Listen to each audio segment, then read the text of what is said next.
Kekalkan Al-Quran sebagai imam kita, semoga kembali di dalam petunjuknya. Kalamullah hidayah bagi kita, diberikan Jibril kepada. Kekalkan Al-Quran sebagai imam kita, semoga kembali di dalam petunjuk. فما اوتیتم من شیء. اب یہ اوصاف آ رہے ہیں اللہ کے نیک بندوں کے جو اللہ کے دین کی جدوجہد کرنے والے ہیں. وہ کیسے ہوں گے؟ انہیں پہلی بات تو یہ بتا دی کہ جو کچھ بھی تمہیں دیا گیا ہے کسی چیز میں سے اللہ نے تمہیں عطا کیا ہے، فمتاع الحیات الدنیا، وہ دنیا کی زندگی کا سامان ہے. اسے برتو، اسے استعمال کرو اس جائز طریقے سے جو اللہ نے بتایا، اور اس میں زیادہ سے زیادہ کہ حرص میں مبتلا نہ ہو جانا، زیادہ سے زیادہ جمع کرنے کی کہ لالچ میں نہ پڑ جانا. وما عند اللہ خیر وابقى. اس لیے کہ اگر تم نے محنت کرنی ہے، اگر تم نے کوشش کرنی ہے، اگر تم نے جدوجہد کرنی ہے تو اس کے لے کرو جو اللہ کے پاس ہے. اس لیے کہ خیرن، اس کی ایک کوالٹی یہ کہ اس دنیا کی ساری چیزوں سے وہ بہت بہتر ہے. وابقى، اور سب سے بہترین کوالٹی کیا ہے کہ ہمیشہ باقی رہنے والا ہے.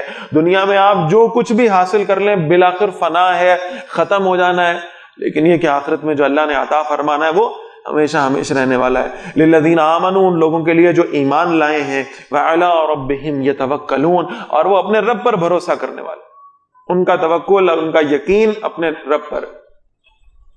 والذین یجتنبون کبائر الاثم والفواحش. بڑی خوبصورت آیات.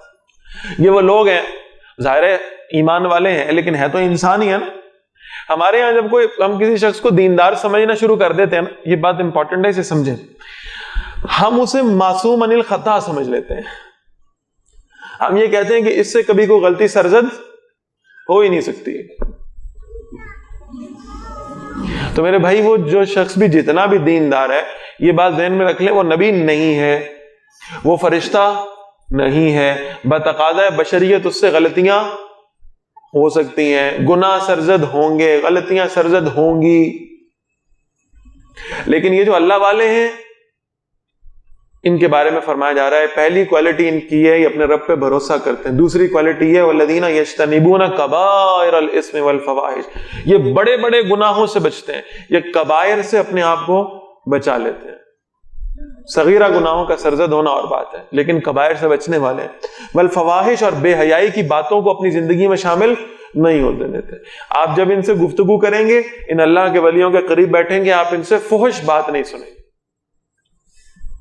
اچھا ایک بات میں ساتھ ہی اور واضح کر دوں، بعض اوقات یہ محسوس ہوتا ہے کہ بھئی اب یہ تو بڑا اللہ والا آدمی ہے اور نیک آدمی ہے، لہذا یہ کبھی یعنی ہم اس کے تقوی اور زہد کا اندازہ تبھی لگائیں گے کہ جب اس کے چہرے پہ انتہا درجے کی کوئی ایسی سنجیدگی اور ایسا خرانٹ پن ہوگا کہ جیسے ہی ہم نے کبھی اس کو مسکراتے ہوئے بھی دیکھ لیا تو ہم کہیں گے بھائی تم تو اللہ کے ولی آدمی ہو، یہ کیا کام کر رہے ہو. ایسا ہے یا نہیں ہے؟ ہم ایکسپیکٹ کرتے ہیں کہ جب تک وہ یعنی کوئی مولوی صاحب آپ کو خونخوار بن کے نہیں دکھاتے نا، تب تک ہم اسے اللہ کا ولی سمجھتے ہی نہیں. حالانکہ بہرحال دین کے معاملات میں اللہ کے نبی صلی اللہ علیہ وسلم سے جو سنجیدگی ثابت ہے اس کی دوسری مثال کوئی نہیں ہے. لہٰذا ایک شخص کو دین کے معاملے میں انتہا درجے کا سنجیدہ ہونا چاہیے، لیکن بہرحال اپنی انفرادی زندگی میں اسے یہ چاہیے کہ وہ یعنی لوگوں کے ساتھ گھلنے ملنے والا ہو، محبت سے پیش آنے والا ہو. میں صرف ضمنی طور پہ ایک واقعہ سنا رہا ہوں کہ یعنی دسترخوان بچھا ہوا ہے اور کھجوریں لگی ہوئی ہیں اور سب کھجوریں کھا رہے ہیں اور کھجوریں کھا کے اپنے سامنے کھجوروں کی گٹلیاں جمع کرتے جا رہے ہیں. اللہ کے نبی صلی اللہ علیہ وسلم کے ساتھ حضرت علی رضی اللہ تعالیٰ عنہ بیٹھے ہوئے ہیں، تو اللہ کے نبی صلی اللہ علیہ وسلم کھجور کھاتے ہیں اور اپنی گٹلیاں حضرت علی کے سامنے رکھتے جاتے ہیں. سب باتوں میں بھی مشغول ہیں، گفتگو بھی ہو رہی ہے اور کھجوریں بھی کھا رہے ہیں. تو آپ صلی اللہ علیہ وسلم نے اپنی کھجوریں حضرت علی کی گٹلیاں حضرت علی کے سامنے رکھتے گئے. جب ایک کھجوروں کی محفل ختم ہونے کے قریب آئی تو اللہ کے نبی صلی اللہ علیہ وسلم فرمایا علی تم نے تو سب سے زیادہ کھجوریں کھا لی ہیں. بات آ رہی ہے سمجھ؟ تو یہ ایک انداز ہے ایک خوشگوار انداز ہے جو اللہ کے نبی صلی اللہ علیہ وسلم نے اختیار کیا. تو حضرت علی رضی اللہ تعالیٰ عنہ بھی بہرحال آپ صلی اللہ علیہ وسلم کی زیر تربیت رہے تھے. انہوں نے فوراً کہا اللہ کے نبی صلی اللہ علیہ وسلم میں نے تو سب سے زیادہ کھجوریں کھا لی ہیں، لیکن بہرحال مجھے لگتا ہے کہ آپ نے کھجوریں تو شاید کم کھائی ہوں، لیکن جتنی بھی کھائی ہیں آپ گٹھلیوں سمیت ہی کھا گئے ہیں، اس لیے کہ آپ کے سامنے گٹھلیاں نہیں ہیں. تو بھائی یہ بات ذہن میں رکھیں کہ یہ جو اللہ والے ہیں نا، ان کا کوئی خرانٹ اور کیا اسے کہتے ہیں کہ وہ یعنی چہرے سے خونخوار ہونا دینداری کی کوئی علامت نہیں ہے. بس دین کے معاملے میں جب وہ بات کریں تو انہیں سنجیدہ ہونا چاہیے. وہ سنجیدگی ان کی شخصیت کا خاصہ ہے. اور پھر بہرحال یہ ہے کہ اس سنجیدگی کی وجہ سے یعنی جو لوگ ان سے دین سیکھنے والے ہیں وہ ان کا احترام بھی کریں گے، ان سے محبت بھی کریں گے انشاءاللہ. لیکن یہ ہے کہ وہ اتنا زیادہ اپنے آپ کو ہٹو بچو کے اس معاملے میں رکھنا اور یہ سمجھنا کہ وہ یعنی میں بالکل ہی کوئی اچھوت قسم کا آدمی ہو گیا، مجھ سے تو کوئی ہاتھ بھی نہ ملائے، تو یہ بھی کیفیت نہیں ہونی چاہیے. یہ بہرحال ایک متوازن اور معتدل طرز عمل ہونا چاہیے جو کہ رسول اللہ صلی اللہ علیہ وسلم نے سکھایا. تو فرمایا یہ وہ لوگ ہیں جو کبائر سے بچتے ہیں اور ان کی زبانوں سے آپ کوئی بے حیائی کی بات کبھی نہیں سنیں گے. وَإِذَا مَا غَضِبُوا هُمْ يَغْفِرُونَ، اور جب غضبناک ہوتے ہیں، جب انہیں غصہ آتا ہے، یغفرون معاف فرما دیتے ہیں، معاف فرما دیتے. اور یہ معاف فرمانے کا معاملہ بہرحال انفرادی سطح پر ہے، اسے بھی ذہن میں رکھیے گا. مجھ سے اگر کوئی زیادتی کرے گا اور مجھے اس پر غصہ آئے گا تو میرا کام کیا ہے؟ میں اسے معاف کروں. اللہ کے دین کے معاملے میں معافی دینے کا اختیار میرے پاس نہیں ہے. اگر کسی شخص کو اللہ نے مسلمانوں کا امیر بنایا ہے اور اس نے کسی پہ حد جاری کرنی ہے تو وہ معافی نہیں دے سکتا اپنی مرضی سے. مجھ پر جو کچھ ہوا ہے وہ اس پر میں معاف کر سکتا ہوں. تو لہٰذا یہ وہ لوگ ہیں جب یہ غضبناک ہو جاتے ہیں، یہ ہاتھ اٹھانے کی صلاحیت رکھتے ہیں، یہ بدلہ لینے کی صلاحیت رکھتے ہیں، اس کے باوجود معاف فرما دیتے ہیں. والذین استجابوا لربہم، اور وہ جو اپنے رب کا حکم مانتے ہیں، واقاموا الصلاۃ، اور نماز قائم کرتے ہیں، وامرہم شورا بینہم. بڑی اہم بات، معذرت کے ساتھ کہہ رہا ہوں، ہمارے دیندار طبقات میں بھی بہرحال یہ اس چیز کی اب یہ جو ہے نا یہ بالکل ہی مفقود ہوتی جا رہی، بہت کم.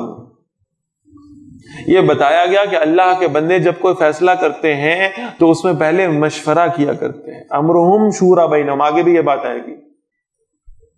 خود اللہ کے نبی صلی اللہ علیہ وسلم فرماتے ہیں کہ جب میں کوئی فیصلہ کرنے لگتا ہوں میں کم از کم ابو بکر و عمر سے ضرور مشورہ کرتا ہوں رضی اللہ تعالی عنہما، اور جب یہ دونوں کسی بات پر متفق ہو جائیں تو پھر میں کسی اور سے مشورہ نہیں کرتا، لیکن مشورہ کرتا ہوں. ایک نجی معاملہ تھا، ہم پیچھے پورا واقعہ پڑھ گئے، نجی اور ذاتی معاملہ تھا اللہ کے رسول صلی اللہ علیہ وسلم کا. کوئی مسلمانوں کا اجتماعی مسئلہ تو تھا نہیں، ایک ذاتی معاملہ تھا اللہ کے نبی صلی اللہ علیہ وسلم اور حضرت عائشہ رضی اللہ تعالی عنہا کے مابین تعلق کا، کہ آپ صلی اللہ علیہ وسلم نے ان سے اس شادی کو کنٹینیو کرنا ہے یا نہیں کرنا. اس کے باوجود اس مشورے میں بھی اللہ کے نبی اس معاملے میں بھی اللہ کے نبی صلی اللہ علیہ وسلم نے مشورہ کیا ہے. یہ ہے مشورے کی اہمیت. مشورہ کر لیا کریں، اور آپ یقین کریں جب آپ مشورہ کریں گے اس مشورے کی اس قدر برکت ہے کہ کچھ ایسی چیزیں ہوں گی جو شاید آپ کے ذہن میں نہ ہوں، اللہ کسی اور کی زبان سے آپ تک پہنچا دے گا. اللہ آپ کے لیے عافیت کے راستے کھولے گا، اتنی برکت ہے اس مشورے میں. تو فرمایا وَأَمْرُهُمْ شورا بینہم، اور ان کا معاملہ طے ہوتا ہے باہم مشورے کے ساتھ. وَمِمَّا رَزَقْنَاهُمْ يُنْفِقُونَ، اور جو کچھ ہم نے انہیں دیا ہے اس میں سے وہ مسلسل اللہ کے راستے میں خرچ کرتے رہتے.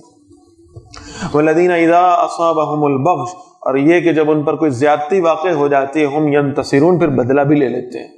پہلی تو بات یہی ہے کہ معاف فرماتے ہیں، اور اگر معاف کر دیں تو یہ سب سے بہتر بات. لیکن اگر ایسی زیادتی ہو جس کے حوالے سے یہ ڈر ہو کہ اس کا اندیشہ ہے کہ یہ پھیل سکتی ہے اور یہ زیادتی کرنے والا جو ظالم ہے یہ دوسرے مسلمانوں کو بھی نقصان پہنچا سکتا ہے، تو پھر وہاں پر اسے سنب کرنے کے لیے یہ اپنا بدلہ بھی لیتے ہیں.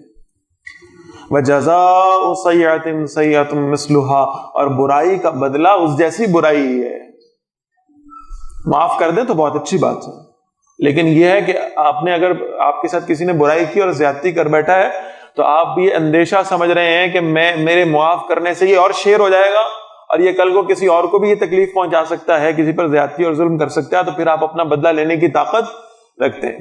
فمن عفا واصلح فاجرہ علی اللہ، پھر جو معاف کر دے اور اصلاح کر لے تو اس کا اجر تو اللہ کے ذمے ہے. انہ لا یحب الظالمین، بے شک وہ ظالموں کو پسند نہیں فرماتا. ولمن انتصر بعد ظلمہ، اور جس نے بدلہ لیا اپنے اوپر ظلم کے بعد، فاولئک ما علیہم من سبیل، تو یہ لوگ ہیں جن پر کوئی ملامت نہیں ہے. انما السبیل علی الذین یظلمون الناس، بے شک ملامت انہی پر ہے جو لوگوں پر ظلم کرتے ہیں. ویبغون فی الارض بغیر الحق، اور زمین میں ناحق سرکشی کرتے ہیں. اولئک لهم عذاب علیم، یہی لوگ ہیں جن کے لیے دردناک عذاب ہے. ولمن صبر وغفر، اور یقیناً جس نے صبر کیا اور معاف کر دیا، ان ذالک لمن عزم الامور، بے شک یہ بڑی ہمت کے کاموں میں سے ہے، بڑی عظیمت کی بات ہے. معاف کر دو. ومن یضلل اللہ، اور جسے اللہ گمراہ کر دے، فما لهم من ولی من بعدی، تو ان کے لیے نہیں ہے اس کے بعد کوئی بھی حمایتی. وترى الظالمین لما رأوا العذاب، تو جب تم ظالموں کو دیکھو گے کہ جب وہ عذاب کو اپنے سامنے پائیں گے، یقولون، وہ کہیں گے، هل الى مرد من سبیل، کیا کوئی واپس جانے کا راستہ ہے، کیا کوئی یو ٹرن ہے یہاں پر، ہم ایک دفعہ واپس چلے جائیں، ہم دوبارہ دنیا میں چند گھڑیاں گزاریں، ہم ایسے ایمان لائیں گے، ایسی عبادتیں کریں گے کہ جیسے کہ بڑے بڑے اولیاء اللہ نے بھی نہیں کی ہوں گی، بس ایک دفعہ موقع مل جائے واپس جانے کا. فرمایا وَتَرَاهُمْ يُعْرَضُونَ عَلَيْهَا، تم دیکھو گے کہ وہ جہنم پر پیش کیے جائیں گے. خاشعین من الذل، ذلت سے جھکے ہوں گے. ينظرون من طرف خفی، چھپی ہوئی نگاہ سے چوری چوری دیکھتے ہوں گے. وقال الذین آمنوا، اور کہیں گے وہ لوگ جو ایمان لائے، ان الخاسرین الذین خسروا انفسهم واہلیہم یوم القیامہ، بے شک اصل خسارے میں جانے والے وہ لوگ ہیں جنہوں نے اپنے آپ کو بھی اور اپنے گھر والوں کو بھی قیامت کے دن کے خسارے میں ڈال دیا. الا ان الظالمین فی عذاب مقیم، سن لو بے شک وہ ظالم ہمیشہ عذاب میں رہنے والے ہوں گے. وما كان لهم من اولیاء ينصرونهم من دون اللہ، اور ان کے کوئی حمایتی نہیں ہوں گے جو ان کی مدد کریں اللہ کے سوا. ومن یضلل اللہ، اور جسے اللہ گمراہ کر دے، فما له من سبیل، اس کے لیے کوئی راستہ نہیں ہے. استجیبوا لربکم، اپنے رب کی پکار پہ لبیک کہو. من قبل ان یاتی یوم لا مرد له من اللہ، اس سے پہلے کہ وہ دن آ جائے جس کا ٹلنا اللہ کی طرف سے نہیں ہوگا، وہ قیامت کا دن. تم کتنی کوشش کر لو گے، ساری کائنات مل کر بھی اگر اس قیامت کو چند لمحے ڈیلے کرنا چاہے نہیں ہو سکتی. اور وہ تو خیر ایک اجتماعی قیامت ہے، وہ تو یہ قیامت ہے جو ساری کائنات کی آنے والی ہے. وہ جو جس شخص کے اوپر وہ انفرادی قیامت آنی ہے، جو اس کی موت ہے، اس کو بھی ڈیلے نہیں کر سکتا. ما لکم من ملجع یومئذ، اس دن تمہارے لیے کوئی پناہ گاہ نہیں ہوگی. وما لکم من نقیر، اور تمہارے لیے انکار کی کوئی صورت بھی نہیں ہوگی. فإن اعرضوا، پھر اگر وہ رخ پھیر لیں، فما ارسلناک علیہم حفیظا، تو نبی صلی اللہ علیہ وسلم ہم نے آپ کو ان پر نگران بنا کر نہیں بھیجا. ان علیک الا البلاغ، آپ کے ذمہ نہیں ہے مگر صرف پہنچا دینا. آپ نے اپنی ذمہ داری ادا کر دی، آپ نے اللہ کا دین بخوبی ان تک پہنچا دیا. وَإِنَّا إِذَا أَذَقْنَا الْإِنسَانَ مِنَّا رَحْمَةً، اور بے شک جب بھی ہم انسان کو اپنی طرف سے کوئی رحمت چکھا دیتے ہیں، فرح بها، وہ اس پر اتراتا ہے، وہ بڑا خوش ہو جاتا ہے. وَإِن تُصِبْهُمْ سَيِّئَةٌ، اور اگر انہیں کوئی مصیبت پہنچتی ہے، بِمَا قَدَّمَتْ أَيْدِيهِمْ، اس وجہ سے جو ان کے ہاتھوں نے آگے بھیجا، فَإِنَّ الْإِنسَانَ کفور، تو انسان بہت ناشکرا ثابت ہو جاتا ہے. لِلَّهِ مُلْكُ السَّمَاوَاتِ وَالْأَرْضِ، اور بادشاہی ہے اللہ کے لیے زمینوں کی بھی اور زمین اور آسمانوں کی. یخلق ما یشاء، وہ جو چاہتا ہے پیدا فرماتا ہے. یہب لمن یشاء اناثا، بڑا یونیورسل قانون اللہ نے بتا دیا. وہ جس کو چاہتا ہے، 3 قسم کے کیسز ہوں گے دنیا میں، 4 کیسز بتائیں. یہب لمن یشاء اناثا، وہ جسے چاہتا ہے بیٹیاں عطا فرما دیتا ہے. وَيَهَبُ لِمَن يَشَاءُ الذُّكُورَ، اور جسے چاہتا ہے بیٹے عطا فرما دیتے ہیں. کچھ لوگ ایسے ہوں گے جن کو صرف اللہ بیٹیاں ہی دے گا، اور کچھ ایسے ہیں جن کو اللہ صرف بیٹے عطا فرمائے گا، بیٹیوں کی نعمت سے محروم رکھے گا. اور پھر فرمایا او یزوجہم ذکرانا و اناثا، کچھ ایسے جن کے لیے اللہ جوڑے بناتا ہے، بیٹیاں بھی ہیں اور بیٹے بھی ہیں. کتنے خوش قسمت ہیں جنہیں اللہ نے نعمت بھی دی اور رحمت بھی دی، بیٹے بھی ہیں اور بیٹیاں بھی ہیں. وَيَجْعَلُ مَن يَشَاءُ عَقِيمًا، اور اللہ جسے چاہتا ہے بانجھ کر دیتا ہے، یعنی اسے نہ بیٹے عطا فرماتا ہے نہ بیٹیاں، اولاد ہے ہی نہیں۔ انہ علیم قدیر، یہ یاد رکھو وہ اللہ جانتا ہے، وہ علم رکھتا ہے، اس کا علم لا محدود اور بے پناہ ہے، اس لیے اسے زیادہ معلوم ہے، وہ قدرت رکھتا ہے کہ وہ سب کو سب کچھ عطا فرما دے، لیکن اس کے علم میں ہے کہ اس نے کسے بیٹیاں دینی ہیں، کسے بیٹے دینے ہیں، کسے دونوں دینے ہیں، اور کسے کچھ بھی نہیں دینا۔ یہ تقسیم اس کی ہے۔ جیسے میں بھی پہلے عرض کر رہا تھا کہ اللہ کے رزق کی تقسیم پر سوال نہیں اٹھایا جا سکتا، اسی طرح اللہ جسے اولاد دے اس کی تقسیم پر بھی سوال نہیں ہو سکتا۔ اللہ جسے بہتر سمجھتا ہے، جو بہتر سمجھتا ہے عطا فرما دیتا ہے۔ اور آپ یقین کیجئے اللہ کسی کے ساتھ برا کرنے والا نہیں۔ اگر کسی اللہ نے اولاد عطا ہی نہیں فرمائی ہے تو اس میں بھی اللہ نے اس کے لیے کوئی نہ کوئی خیر رکھی ہوگی۔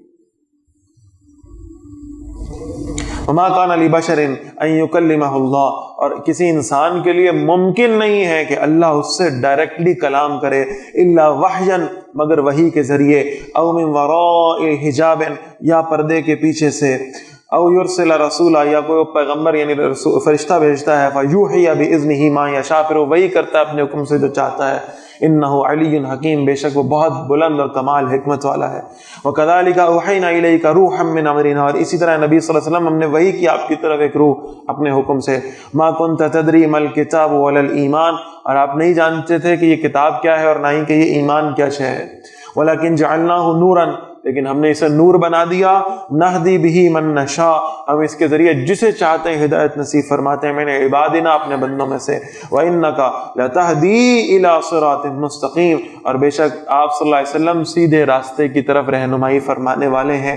صراط اللہ الذی لہ ما فی السماوات، اس اللہ کے راستے کی طرف جس کے لیے وہ سب ہے جو آسمانوں میں ہے، وما فی الارض، اور سب جو زمین میں ہے۔ الا الی اللہ تصیر الامور، سن لو تمام معاملات بالآخر اللہ ہی کی طرف لوٹتے ہیں۔ الحمدللہ یہ سورہ شورا کا اختتام ہے۔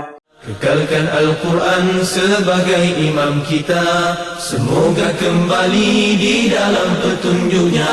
Kalamullah hidayah bagi kita, diberikan Jibril kepada. Kekalkan Al-Quran sebagai imam kita, semoga kembali di dalam petunjuknya.